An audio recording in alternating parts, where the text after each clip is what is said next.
presentation that I got to do in 20 minutes. So, no, but I did truncate a lot of it. So, my name is Nick Agopian. I'm the president of Revive Air. Oh, hang on. Did you have a mic for me? Okay, sorry about that. So my name is, I'll start over, Nick Agopian. I'm the president of Revive Air. I've been involved in AHR for decades upon decades upon decades. I'm a Distinguished Service Award recipient, and I sit on a lot of technical committees.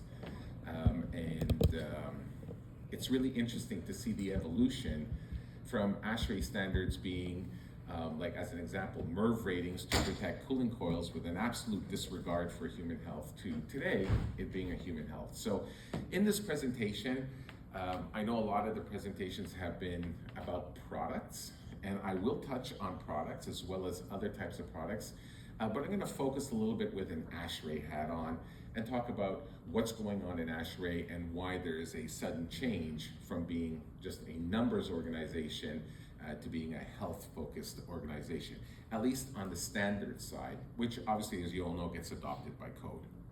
So post-pandemic, everything is always 2020, right? We see everything, we understand everything a lot more, and I'd like to talk about where we are today. Now, when we look at HVAC systems, we realize that HVAC systems are the conduit that distribute everything all over the place. I'm just gonna get my... So whatever happens in a place like here, obviously the HVAC systems and the ductwork is gonna send it all the way there. Now, this could be pathogens. This could be just like the common cold. This could be somebody cooking something somewhere and it just gets distributed all over the place. So when it comes to HVAC systems, there's nothing we can do on distributing what happens in one place and sends it to another place unless we look at some kind of advanced filtration in the HVAC system, in the return air, or within the supply air. Now, this is going to be a little bit scary and fun to watch. But today we understand a lot more how each one of us are a biodome. In fact, we have a very specific bio footprint individually. And it's as specific as your eye or fingerprint, believe it or not. And we know today that even as we're breathing, you know, somebody might say, oh, how you doing? I'm okay, I'm fighting something off. They don't stay home, they go to work. But as they're breathing, everything is on their body. And whatever they touch, they leave that bio footprint. It could be a pencil, it could be a door handle, it could be moving a chair, it could be anything. More importantly, as we breathe, we now know that when we breathe out, or as we're talking, our fomite can travel as much as even 10 or up to 20 feet, depending on how passionate we are with what we're saying. And so we need to look at protecting people indoors, because we as people are the problem, and our bio footprints, as well as our activities, will get distributed within the entire built environment. So when we look at these pathogens today, we realize that originally we thought it was this. And these pathogens are just sitting there doing nothing until maybe they come in contact with a human being, either to infect them or to become a host. Well, now we realize that particles, which is all this little red stuff, actually feeds these pathogens that are floating in the air. And when we look at particles, submicron particles are the biggest problem. And I'm going to do a deep dive on submicron particles, and particularly PM 2.5. How many people here know what PM 2.5 is? Because nobody knows? You know? 2, 3. PM 2.5 is a particle that's so small that it moves in a Brownian movement. It stays suspended in air right around the breathing zone of people. You've seen it. Think about waking up at 10 o'clock in the morning, if you can stay in bed that late, and the sun just happens to be coming in at the right angle. And all that stuff that's floating in the air, that's PM 2.5 and smaller. So it could be PM1 and even PM 0.5. And now we know that these not only are impactful on the physiological operation of the human body, but they also feed these pathogens that are within the entire air. So In 2023, and very few people know this, during the 62.2 meeting, we received a letter from the White House, and it said, you've got 6 months to come up with a new standard. We at 62 said, okay, fine, no problem, we're on it. It takes 2 years with the code cycle and the whole thing. And usually 62 meets on Friday, Saturday, and Sunday. And that we sent the email back to the White House on Friday. On Saturday, a representative from the White House flew to the meeting and said, ladies and gentlemen, this is not a code thing. This is a national health security risk. And unless you come up with a standard, we're not going to lift the pandemic restrictions. So AHR worked feverishly, day and night, multiple meetings every single day on the weekends. It went out for public review. We got over 1,000 comments, and during the summer meeting, it got voted into a standard, and actually the pandemic restrictions were lifted 6 weeks after.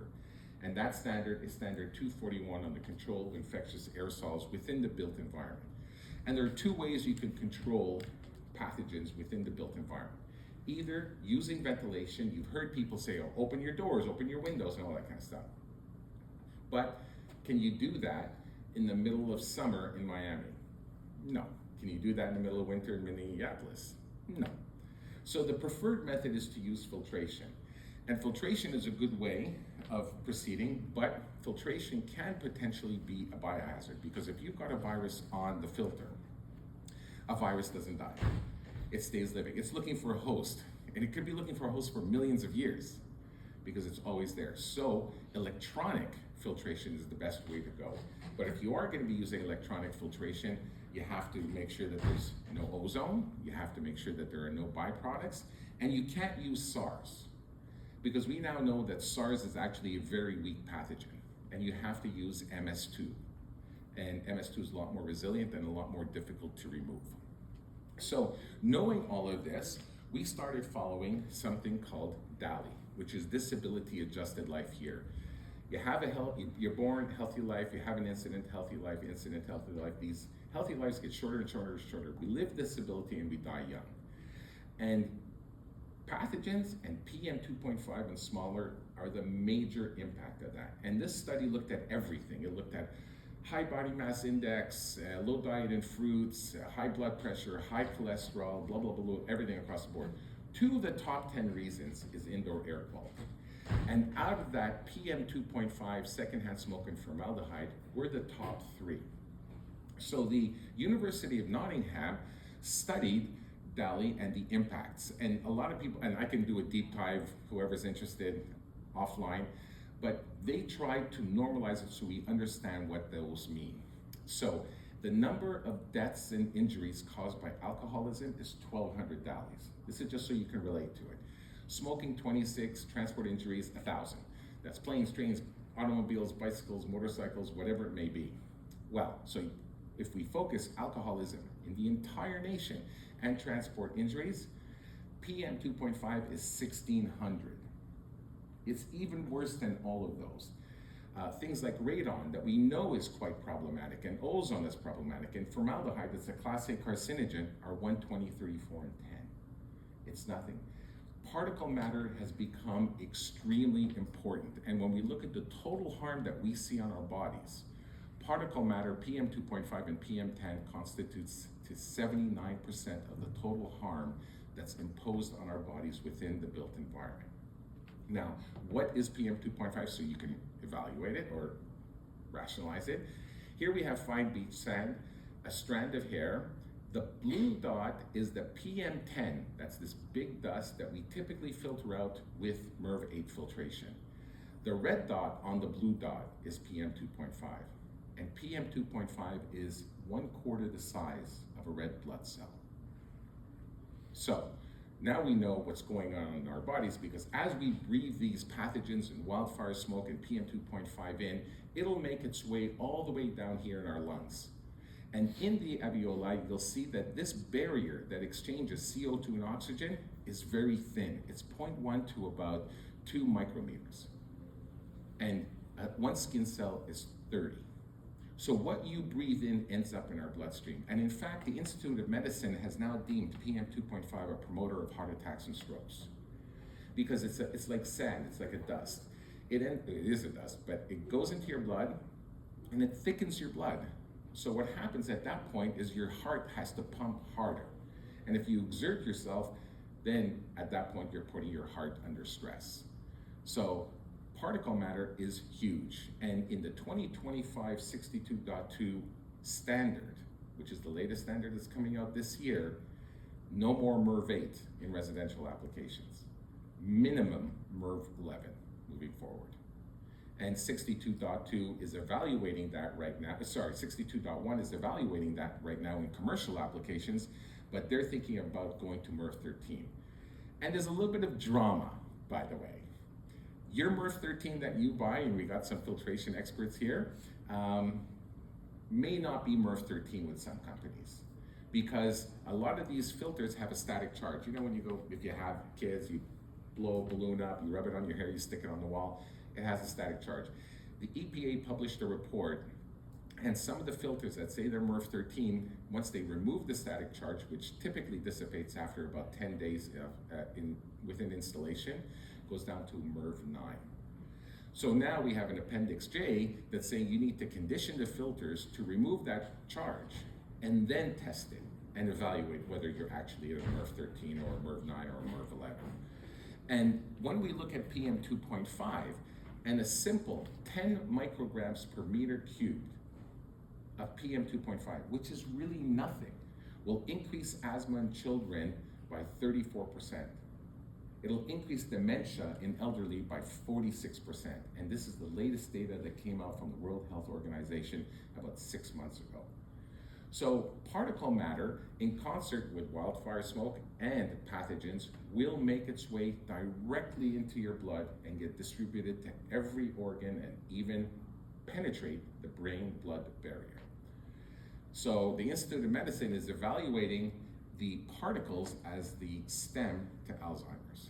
So when my mom used to say, Nick, go dust your room, and I'd be like, oh, whatever, Mom. Well, she was kind of right. So dust has become a huge, huge concern within the built environment. But as humans, we have a severe cognitive dissonance that if we don't see, smell, taste, or touch something, it's not there. We think this air is clean. You can see right through it. But actually, the complexity of air is huge. And the air itself is actually active, meaning that chemicals are reacting with each other in the air and making children. And some of these things are even worse than the original two chemicals. You can have two chemicals that work together and they form a carcinogen. So we realize that yes, there could be something in the air that can kill you in 2 weeks.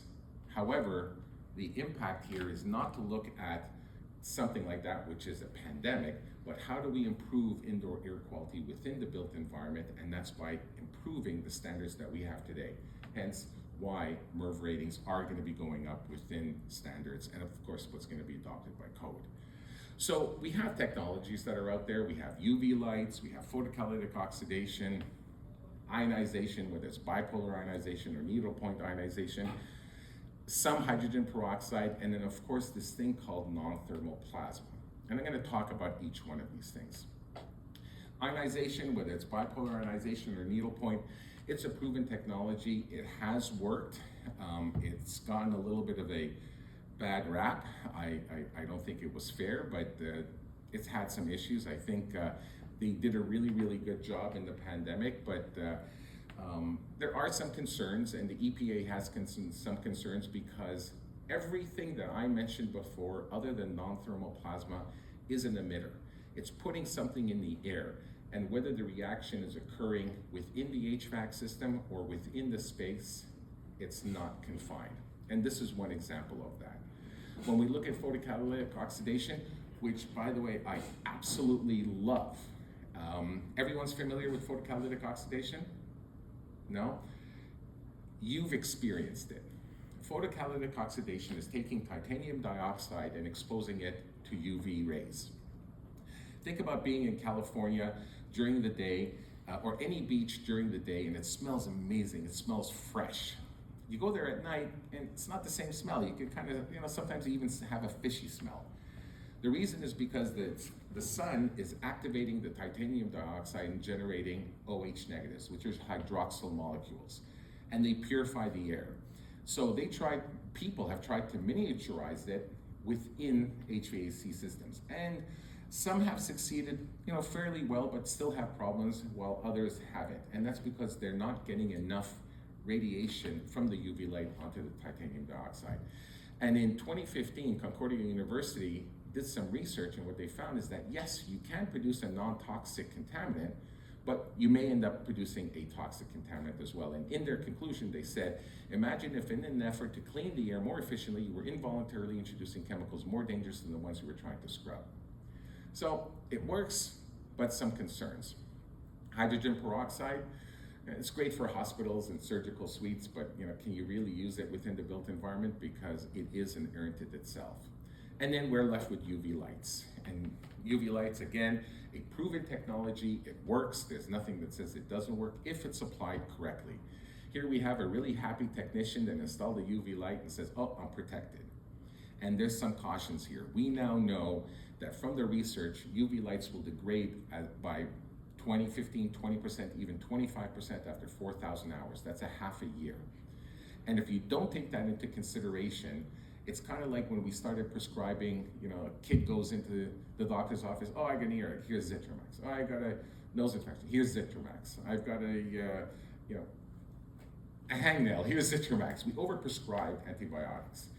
So they come back stronger. These viruses come back stronger. And it's the same thing within the built environment. If you don't actively kill it, then all you've done is technically pissed it off. So it becomes more resilient. So it has to be designed correctly. And what we found is that we need 75 millijoules per centimeter squared, for those of you who are engineers, to give you your 99.9% kill rate for COVID-19 viruses. And that's an average of about 6 watts or 0.35 seconds. You say, oh, 0.35 seconds, that's a third of a second. That should be really easy to do. Well, when you reverse engineer the calculation at 500 feet per minute, which is a typical HVAC system, you'll see you need 3 feet of that full illumination to get that effect. And many HVAC systems don't have it. So you put it in a duct, but that's operating at 1,000 feet per minute, so now you need 6 feet of illumination.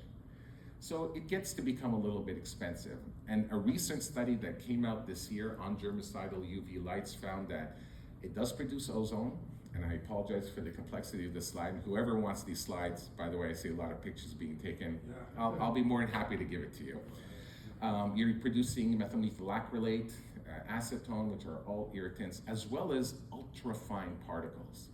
So we're trying to remove particles, and yet some technologies are actually producing particles as well, which comes with the latest technology that has been developed called plasmic field technology, which is plasma. Now I know there's a lot of companies that use the word plasma in their names, but they're ionization. This is not ionization. This is truly taking the fourth state of matter. If this was water, it's ice, the molecules are stuck together, they don't move. Add a little bit of energy, it's water, liquid water you drink, they're still stuck together, but they move freely. A little bit more energy, now you have vapor and they're apart. Add a little bit more energy and the ions around these molecules start floating around these molecules. And 99% of the visible universe is actually in plasma state.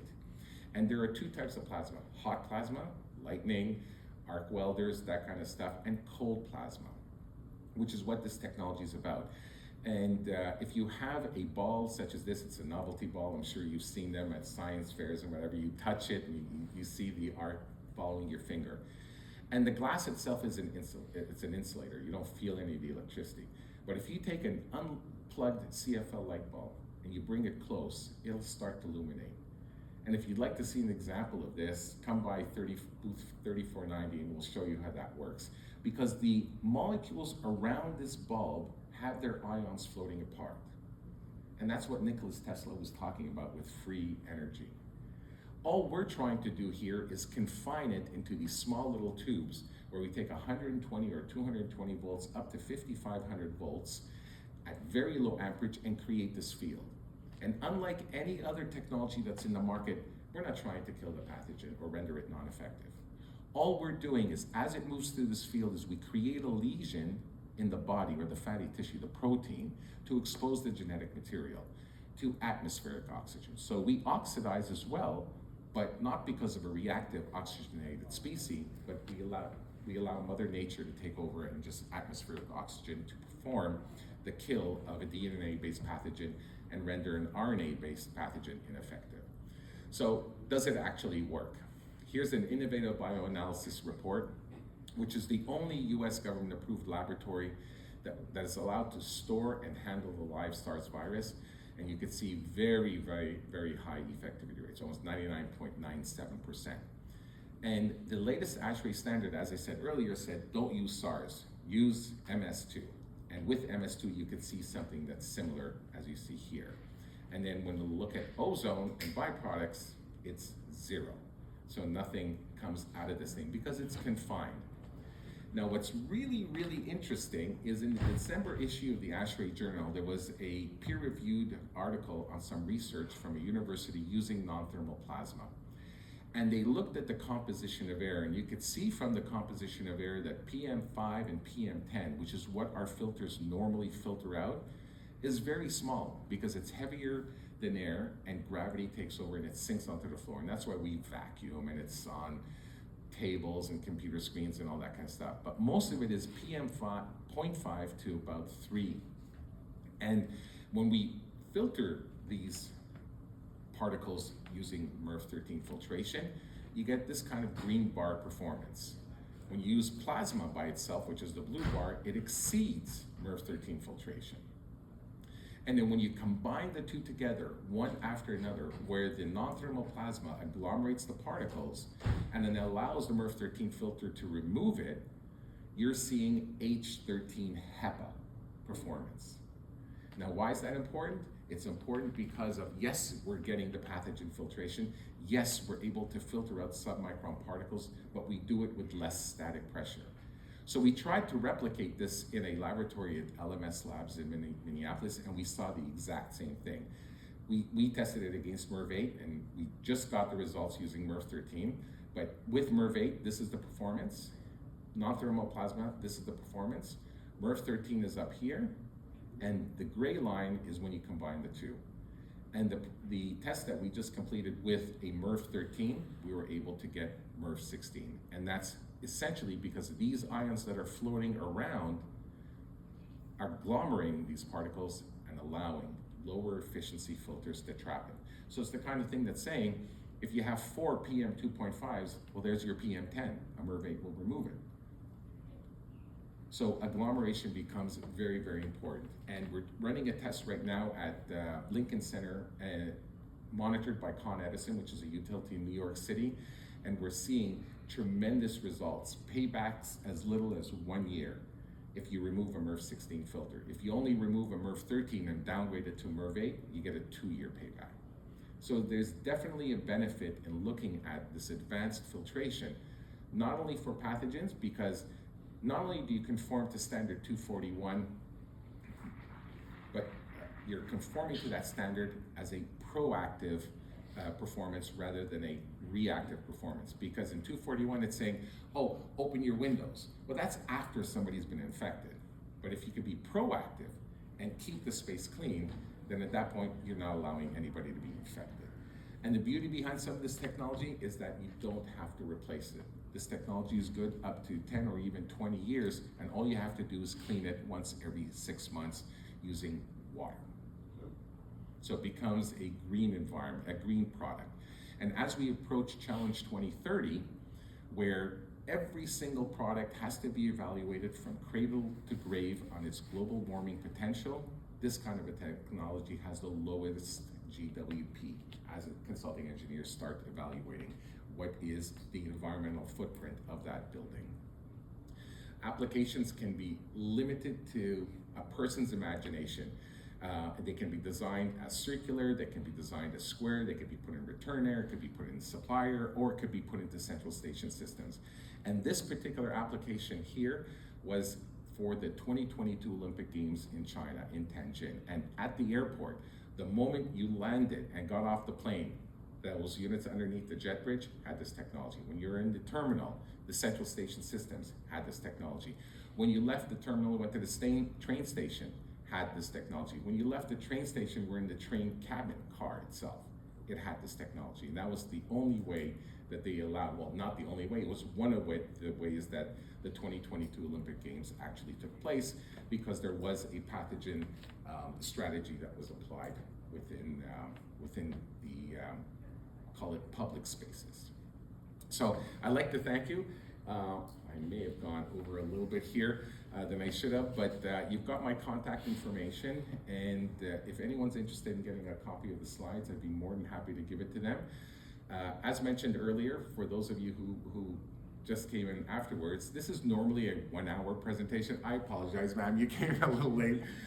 This is normally a 1 hour presentation, which I'd be more than happy to give anybody offline, or again, I can give all of the slides to somebody. If there's a specific question about something, I'd be more than happy to talk to you about it. Any questions, or are you super scared to breathe right now in this space?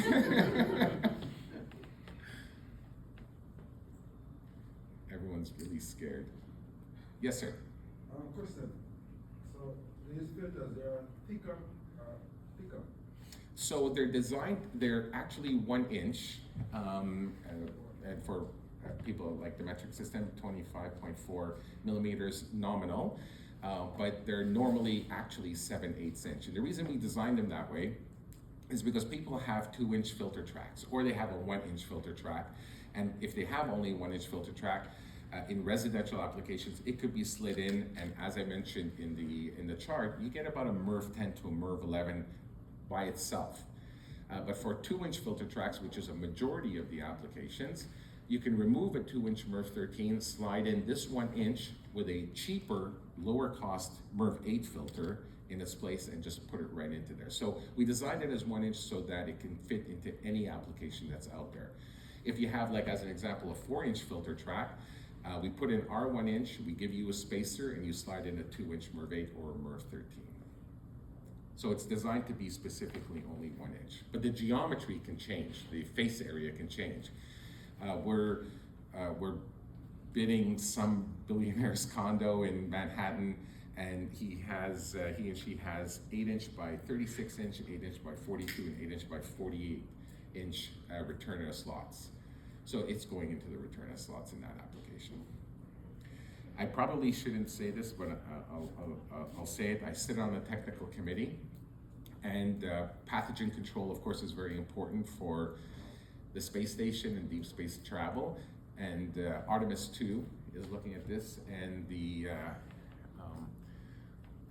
vehicles that are going to be used for Mars are going to be looking at this technology as well. So the applications, I guess I can kind of say is out of this world, right? Any other questions? Okay, if there aren't any, I know we're 2 minutes over, so, oh, yes, sir.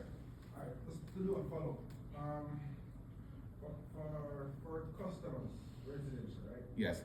Who don't follow up on servicing, cleaning filters. I know the thinner ones, for those persons, tend to not cloud.